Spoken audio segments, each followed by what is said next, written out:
بسم اللہ الرحمن الرحیم. ڈیئر اسٹوڈنٹس، السلام علیکم. آپ کو آپ کی اسکرین پر یہ جو آدمی نظر آ رہا ہے، اس کا نام ہے آگسٹ وائز مین.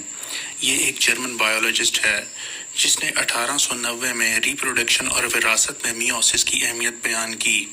اس نے بتایا کہ کیسے اگلی نسل میں کروموسومز کی مقررہ تعداد کو مستقل رکھنے میں اور تغیرات لانے میں میوسس کردار ادا کرتا ہے. یہاں پر آپ کو یہ بھی بتاتے چلیں کہ میوسس صرف یوکیریوٹک سیلز میں ہوتی ہے. پروکیریوٹک سیلز میں میوسس نہیں ہوتی. وہ بائنری فشن کے ذریعے اے سیکشول ریپروڈکشن کرتے ہیں.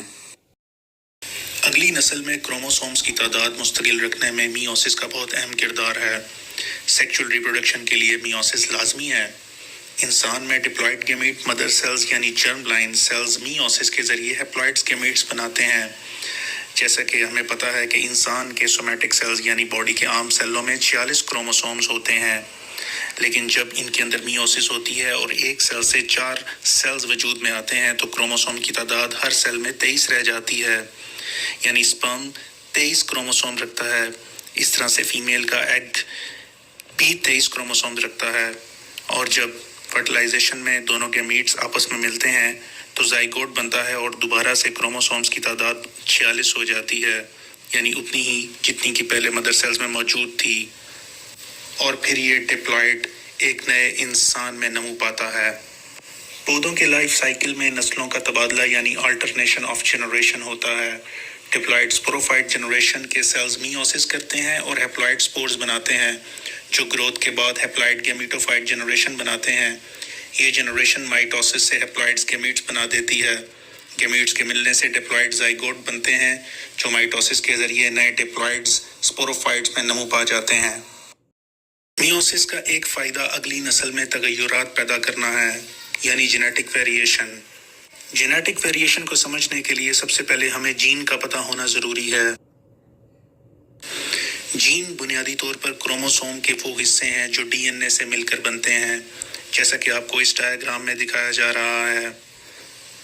ہمارے جسم کے تقریباً تمام جسمانی افعال انہی جینز کے زیر اثر کام کرتے ہیں، جیسا کہ ہمارے بالوں کا رنگ، جلد کا رنگ، ہماری ذہانت اور قد-کاٹھی وغیرہ.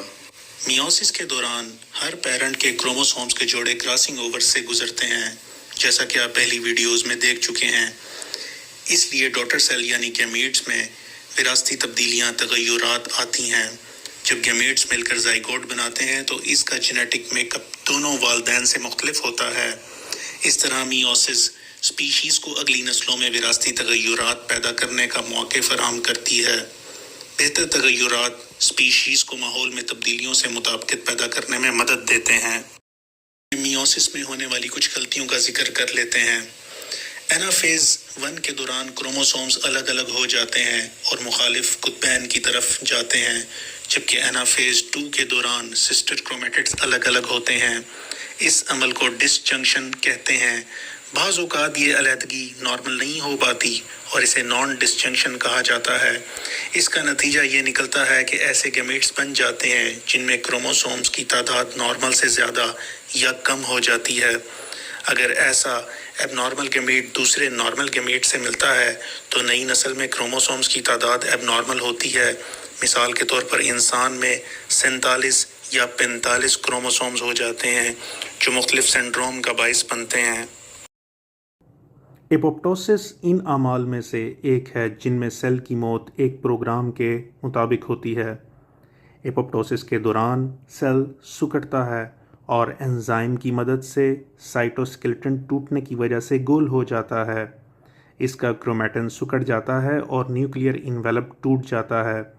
اس طرح نیوکلیس کئی کرومیٹن باڈیز بن کر بکھر جاتا ہے. سیل ممبرین باقاعدہ بڈز بناتی ہے جنہیں بلبس کہتے ہیں. بلب سیل سے ٹوٹتے ہیں اور اب انہیں ایپوپٹوٹک باڈیز کہا جاتا ہے. یہاں پہ آپ ان ایپوپٹوٹک باڈیز کو دیکھ سکتے ہیں. ان ایپوپٹوٹک باڈیز کو دوسرے سیلز کھا جاتے ہیں، یعنی فیگوسائٹوز کر جاتے ہیں، اور اس عمل کو فیگوسائٹوسس کہا جاتا ہے. ایپوپٹوسس اس وقت ہو سکتی ہے جب سیل مر چکا ہو یا کسی سٹریس کی وجہ سے ڈیمیج ہو گیا ہو، ایپوپٹوسس اس تباہ شدہ سیل کو ختم کرتی ہے تاکہ ایسا سیل مزید خوراک استعمال نہ کر سکے اور اس کی ڈیڈ باڈی زندہ سیلوں کے درمیان موجود نہ رہے، اور اگر ایسا ہو تو اس کی وجہ سے انفیکشن ہو سکتا ہے۔ اس لیے ایپوپٹوسس انفیکشن پھیلنے سے بچاتی ہے۔ جاندار کی ڈیولپمنٹ کے دوران بھی ایپوپٹوسس فائدہ مند ثابت ہوتی ہے۔ ڈیولپمنٹ کے دوران بننے والے ہاتھ اور انگلیاں آپس میں جڑی ہوئی ہوتی ہیں، لیکن جیسے ہی ڈیولپمنٹ کے فیزز آگے بڑھتے ہیں تو ایپوپٹوسس کی وجہ سے یہ آپس میں الگ الگ نمایاں نظر آنے لگتی ہیں۔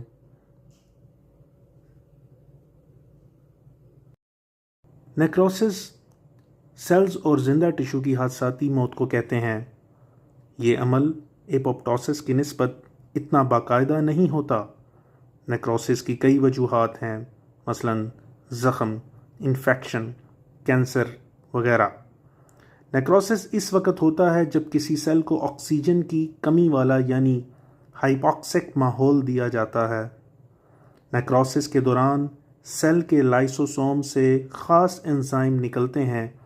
یہ انزائم سیل کے حصوں کو توڑتے ہیں اور سیل سے باہر خارج ہو کر آس پاس کے سیلز کو بھی توڑ سکتے ہیں۔ ایسے سیلز جو نیکروسس سے مر جاتے ہیں وہ بھی ایسے نقصان دہ کیمیکلز خارج کر سکتے ہیں جو دوسرے سیلز کو نقصان پہنچاتے ہیں۔